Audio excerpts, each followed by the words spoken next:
मधुर कर धन औ पाँव में साटी तो कन्या मधुर कर धन औ पाँव में साटी तो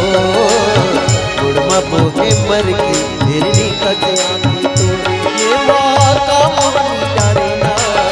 का मोहनी डारे ना चल है तो कन्या मोर कर धन औ पाँव साटे मोर कन्या मोर कर धन औ पाँव साटे मोर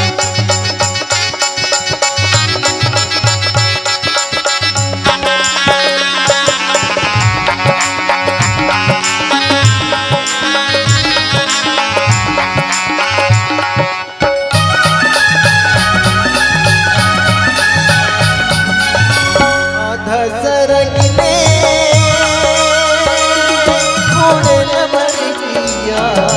हरे हरे उड़ल भरिया हरे हरे उड़ल भरिया ये आधा सरगने उड़ल भरिया हरे हरे उड़ल भरिया हरे हरे उड़ल भरिया और जवानी के कल्पना जवानी